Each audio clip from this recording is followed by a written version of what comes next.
Hello friends, आज की इस वीडियो में हम डिस्कस करेंगे क्लास 10 का एक्सरसाइज 8.2 का क्वेश्चन नंबर 3 एंड 4। तो स्टार्ट करते हैं हम क्वेश्चन नंबर 3 से। देखते हैं क्वेश्चन नंबर 3। क्वेश्चन नंबर 3 जैसे कि हमारे पास है, if tan a plus b is equal to √3 and tan a minus b is equal to 1/√3 और a प्लस बी की जो वैल्यू है वो 0 डिग्री से बड़ी है और 90 डिग्री से लेस और इक्वल टू है। हमें ए और बी एंगल फाइंड करना है, जहाँ पे कि जो ए एंगल होगा वो ग्रेटर देन बी होगा। तो देखिए कैसे करेंगे। सबसे पहले हमारे पास है tan a plus B is equal to √3। अब हम क्या करेंगे, हम देखेंगे √3 की वैल्यू जो 10 में √3 कब होता है। तो जैसे tan a plus B is equal to √3 होता है 1060।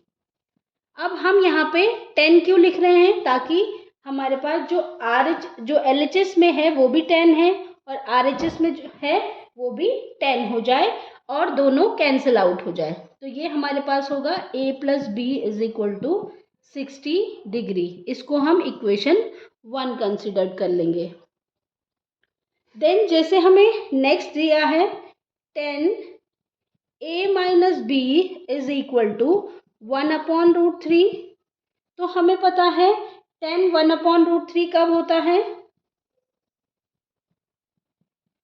tan की 1/√3 वैल्यू कब होती है 30 डिग्री में। तो tan 30 डिग्री, तो ये कैंसिल हो जाएगा। दूसरी इक्वेशन जो हमारे पास बनेगी वो बनेगी a minus b is equal to 30 degree. तो दो इक्वेशन हमारे पास बन गई। इक्वेशन 1 जो कि ये थी हमारे पास a plus B is equal to 60 degree, और दूसरी इक्वेशन हमारे पास बनी a minus b is equal to 30 degree. अब हम क्या करेंगे, दोनों इक्वेशन को हमने एक साथ सॉल्व कर लेना है। Solving equation 1 and 2। तो देखिए b प्लस का है और b माइनस का है, तो दोनों कैंसिल आउट हो जाएंगे और a प्लस हो जाएगा। तो 2a is equal to 90 degree. तो a जो एंगल होगा वो होगा 90 degree upon 2, that is 45 degree. अब हम क्या कर सकते हैं, यहाँ से वैल्यू फाइंड कर सकते हैं। a की जो वैल्यू आई हमारे पास 45 डिग्री आई, तो ये हो जाएगा 45। a 45 की वैल्यू हम इक्वेशन 1 में रखेंगे, तो 45 degree plus b is equal to 60 degree. तो b की जो वैल्यू होगी वो होगी 60 डिग्री माइनस 45 डिग्री, जो हमारे पास हो जाएगा 15 डिग्री। तो एंगल a हमारे पास आया 45 डिग्री और b हमारे पास आया 15 डिग्री। जैसे कि हमें क्वेश्चन में भी दिया हुआ था कि जो एंगल a है वो b से बड़ा होगा। तो एंगल a इज 45 और b इज 15। तो एंगल a जो है b से बड़ा है।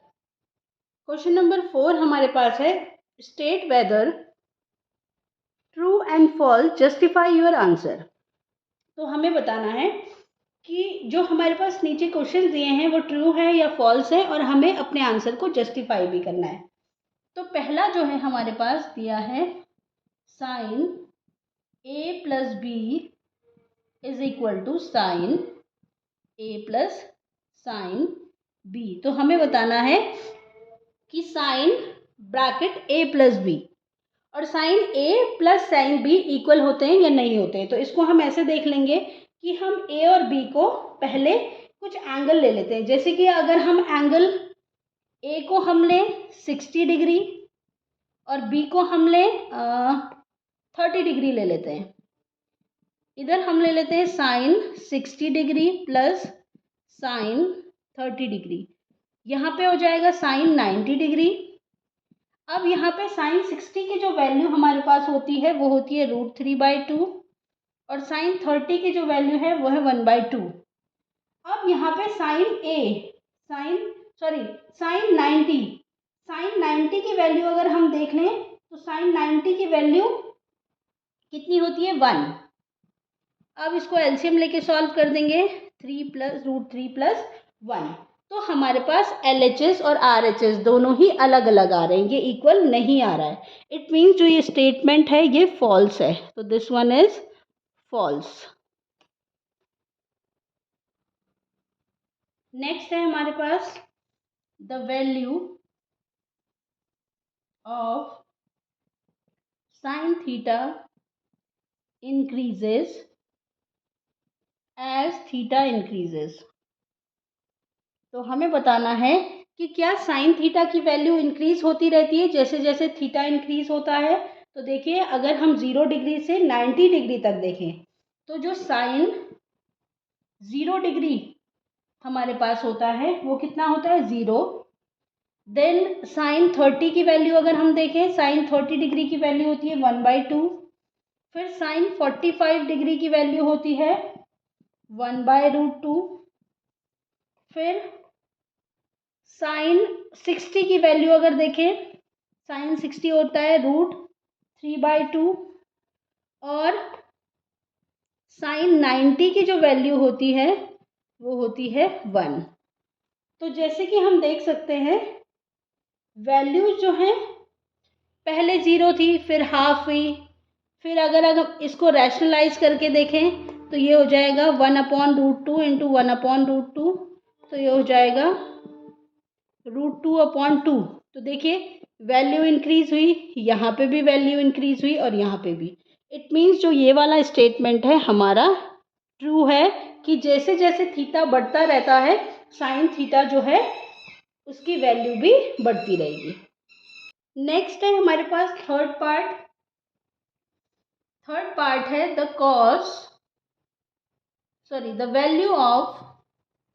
The value of cos theta increases as theta increases। तो सेम जैसे कि पहला क्वेश्चन था कि जैसे जैसे थीटा की वैल्यू बढ़ती है साइन थीटा बढ़ता है, तो वैसे इस क्वेश्चन में भी है कि जैसे जैसे थीटा बढ़ेगा क्या कॉस थीटा भी इंक्रीज होगा या नहीं। तो देख लेते हैं कॉस 0 की वैल्यू। कॉस 0 डिग्री की वैल्यू होती है 1। देन हमारे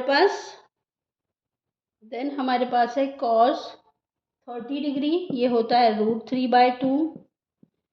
नेक्स्ट हमारे पास होता है कॉस 45, ये होता है 1/√2।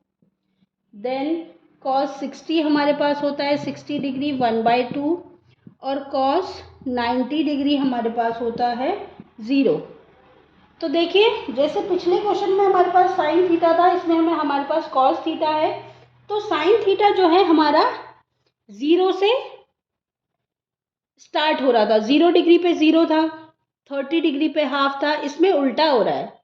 तो इसका मतलब जो कॉस थीटा जब बढ़ता रहता है, जब थीटा बढ़ता रहता है तो कॉस थीटा की वैल्यू जो है इंक्रीज नहीं होती है, वो डिक्रीज होती है। तो ये जो स्टेटमेंट हमें दिया है ये जो है ट्रू नहीं है, दिस इज फॉल्स।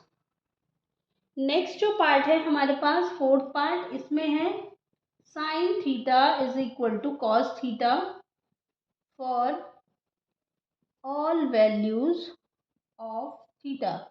तो क्या साइन थीटा और कॉस थीटा सारे सारे एंगल्स के लिए इक्वल होते हैं? तो हम देख लेते हैं। जैसे कि हमारे पास है साइन 0 डिग्री, साइन 0 डिग्री हमारे पास 0 होता है और कॉस 0 डिग्री हमारे पास 1 होता है। फिर साइन 30 डिग्री जो होता है हमारे पास, साइन 30 डिग्री होता है हाफ, कॉस 30 डिग्री हमारे पास होता है √3/2। देन साइन 45 ये होता है हमारे पास 1/√2 और कॉस 45 भी हमारे पास होता है 1/√2।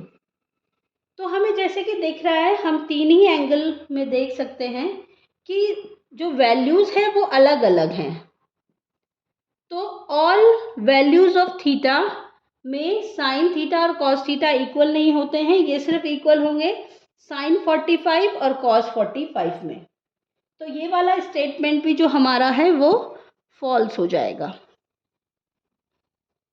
नेक्स्ट हमारे पास है fifth, cot a is not defined for a is equal to 0 degree. तो हमें क्वेश्चन में बोला गया है कि cot a is not defined जब कॉट की वैल्यू कितनी है, 0 डिग्री है। तो देखिए कॉट 0 डिग्री अगर हम देखें तो क्या होता है, कॉट 0 डिग्री को हम क्या लिख सकते हैं, cos 0 degree upon sine 0 degree. Cos 0 जैसे कि हमें पता है 1/0, तो ये क्या होता है, नॉट डिफाइंड। तो ये वाला जो स्टेटमेंट हमारा है वो है ट्रू। तो ये वाली एक्सरसाइज हमारी यहाँ पे ख़त्म होती है। नेक्स्ट वीडियो में हम डिस्कस करेंगे एक्सरसाइज 8.3 को।